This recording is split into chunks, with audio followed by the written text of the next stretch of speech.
Bonjour à toutes et à tous, c'est Hermès, j'espère que vous allez bien. On se retrouve pour un nouvel épisode des Chroniques d'Hermès. J'espère que ce contenu vous plaît. Vous pouvez le retrouver tous les lundis à 10h40 et à 17h40 sur la radio locale Divergence, également tous les mardis à 18h sur la chaîne YouTube des Rois du Bitcoin. N'hésitez pas bien sûr à partager ce contenu à vos proches, de vulgarisation des crypto-monnaies, des NFT et de la blockchain en général.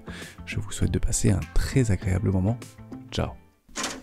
J'ai l'impression qu'il y a un gros coup dans l'air. Ton unique responsabilité, c'est de mettre du pain sur la table.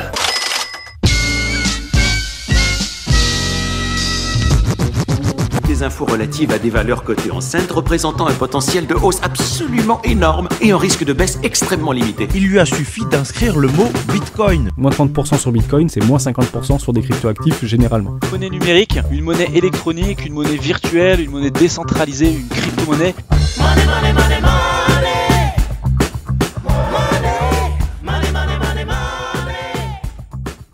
Quoi Comment ça?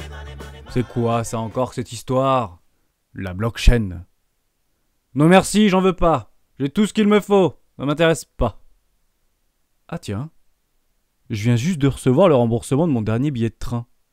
Bah dites donc. Je sais pas ce qui se passe en ce moment, mais depuis quelque temps, c'est bien plus rapide qu'avant. Enfin bref. Passons. La blockchain, c'est l'histoire d'une petite révolution naissante qui prit sa source au début des années 1990 lors d'une première étude menée par Stuart Haber et Scott Stometa, qui avait pour obsession de mettre en application un système infalsifiable d'horodatage pour tout type de documents informatiques. Quelques années plus tard, beaucoup comprit que de laisser le contrôle de cette certification dans les mains d'un petit groupe de personnes de bonne foi ne pouvait garantir l'absolue authenticité de ce qui pouvait nous être présenté. En effet, le principe même de s'en remettre à un tiers de confiance, quel qu'il soit, était pour certains considéré comme un simple détail, mais pour d'autres comme une divergence d'équitabilité injustifiable.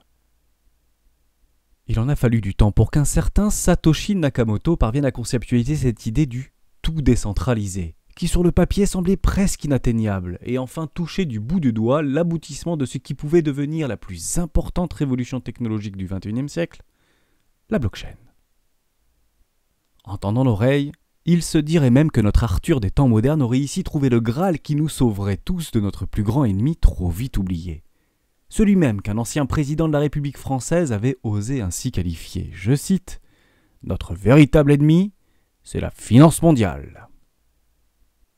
Il n'a pas fallu longtemps pour qu'un bon nombre de nos dirigeants lèvent aussitôt leur bouclier sur ce qui pouvait en découler. La blockchain, oui, mais pas à n'importe quel prix. Les crypto-monnaies doivent être régulées, car le quoi qu'il en coûte, ce n'est pas pour vous faire songer à vous réorienter. Alors, gare aux plus endettés, car celui qui détient la créance influence sans nul doute votre volonté.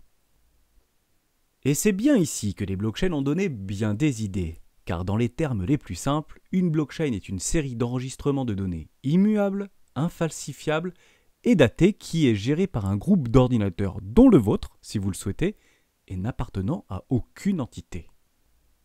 Cette révolutionnaire technologie de stockage et de transmission d'informations, prenant la forme d'une base de données à ciel ouvert, a cette incroyable particularité d'être partagée en tout temps et simultanément. Rien ne vaut un bon exemple pour se rendre compte de la rupture technologique qui se prépare.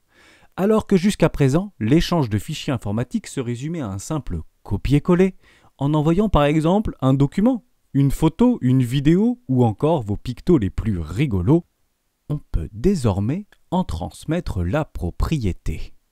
Qu'il soit documenté, étiqueté, crypto-monnaie ou NFT, ce n'est plus seulement son reflet que vous transmettez, mais bel et bien toute l'essence de ce qui l'a constitué.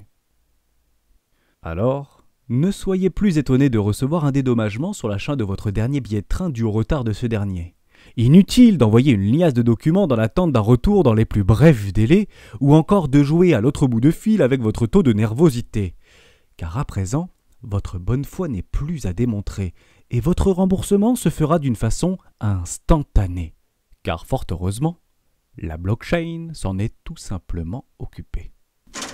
J'ai l'impression qu'il y a un gros coup dans l'air. Ton unique responsabilité, c'est de mettre du pain sur la table.